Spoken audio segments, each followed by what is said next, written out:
I wrote and self-published 4 best-selling nonfiction books before I turned 30, and I want to share with you 5 quick lessons that I've learned by doing this.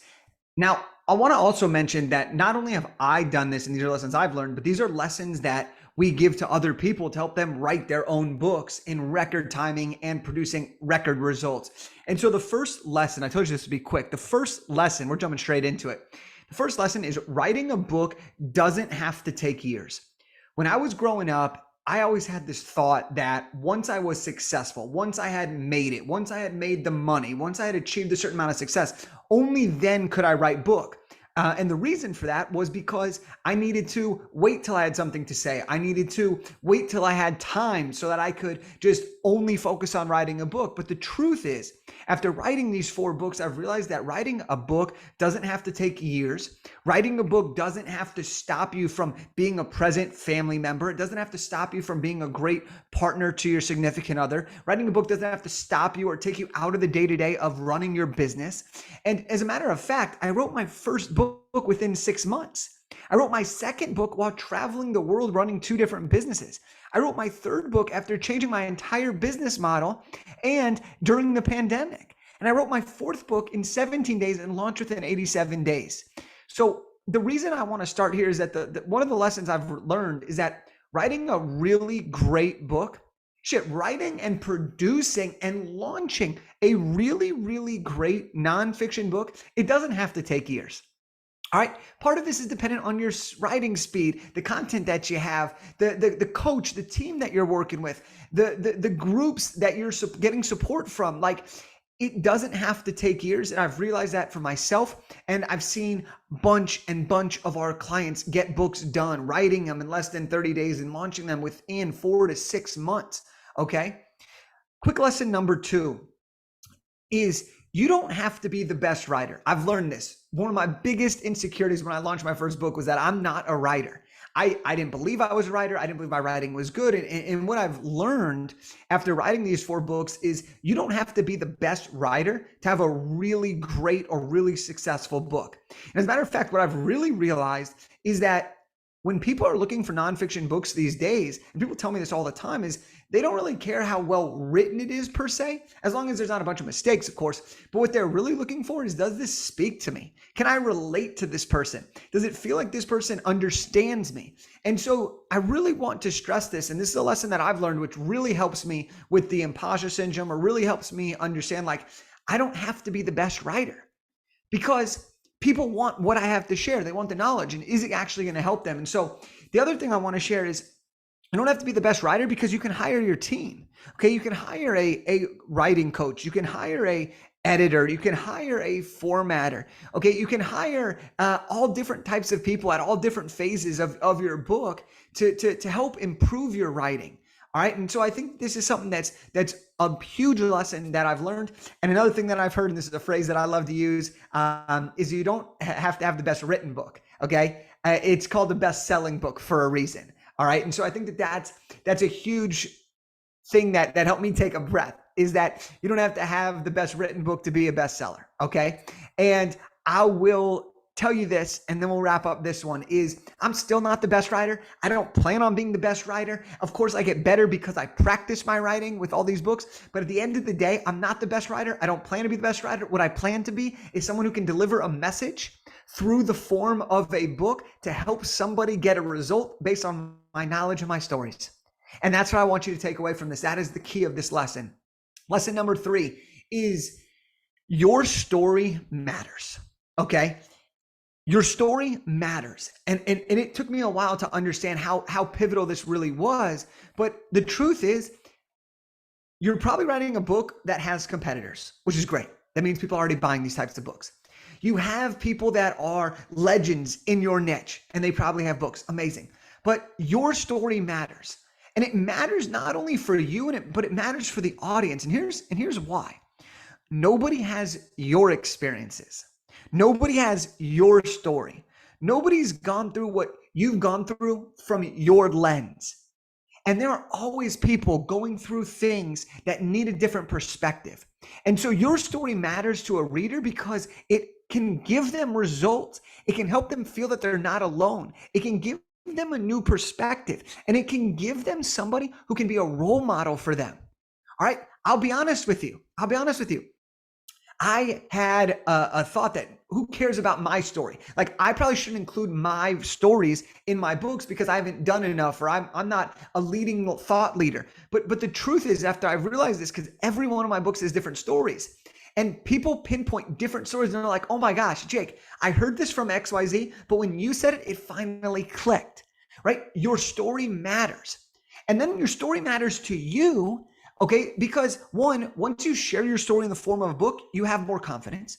Two, you sharing your story allows you to be vulnerable and get real, and that can be healing. And three, sharing your story matters. And this is a huge accomplishment. To have the courage, to have the guts to put this in a book and let it out. All right. So your story matters. That's quick lesson number 3. Quick lesson number 4 is people want to support you. Okay, when you write a book, people come out of the woodwork to support you. Because here's the thing. In society, we view people that have written books as a massive thing. We see writing a book as this huge, huge, huge thing. And I'll tell you what, it is. But the craziest thing about this is the minute you become an author, people look at you differently. When I meet somebody new and I tell them that I'm an author, every time their eyes light up. They're like, whoa. Right? And especially if you're going to write a book that's in a market outside of like entrepreneurship, where it's a little bit more common. But let's say you're writing a book on how to fish, in certain regions of the world. That book, you can become a thought leader on that. And when you say, oh, you wrote that book, they'll be like, I've heard of that book. Or they'll be like, wait, you have a book? That's unbelievable. You're perceived in a completely different way. And so people want to support you. One, because people believe and know how hard it is to actually get this done. Okay. A lot of people want to write books. Few people do. So people see your work and they're like, you know what? I want to support you. But also people that you haven't talked to in a while, people that maybe you went to high school with, people that you went to college with, people that write your first job, they're going to come out and be like, wow, hey, this guy that I knew wrote his first book. How sick is that? How cool is that? And so people want to support you. And every time I have an author, I work with an author to help them release their book, they're like, I can't believe the support I got. People that I haven't talked to in a decade came out to my launch party. People that I haven't talked to since my childhood bought my book and are telling me that they've been following my journey. It's a huge, huge, huge thing. And that's it. That's a lesson that I've learned, is that people want to support you. And writing a book gives them a way to really support you and see what you've been up to and see what you're all about. And then the best part is they can refer you from there, whether or not they're the right fit for you. Okay. And then the last thing, and this is probably one of the biggest lessons that I've learned, because it was one of the biggest question marks that I had early on in my process, which is the lesson that I've learned is that the majority of revenue from my book doesn't actually come from my book sales. It comes from what else I have to offer. Now, this is one of those things that is incredibly, incredibly provocative. And the reason I say that is because I hear people all the time, I want to write a book. And once I write a book, it's just going to sell forever. It's completely passive income. But the truth is, one, if you don't talk about your book once it's out, people aren't going to hear about your book. If they don't hear about your book, they're not going to be able to buy your book. Two, just because you've published a book doesn't mean it's going to stay on the front page of Amazon forever. Okay? People are going to have to figure out a way to get it. People are going to have to figure out a way to talk about it. All right. And 3 is like, when you look at the studies, the average person who writes a nonfiction book sells 200, 250, 300 copies of their book. Okay.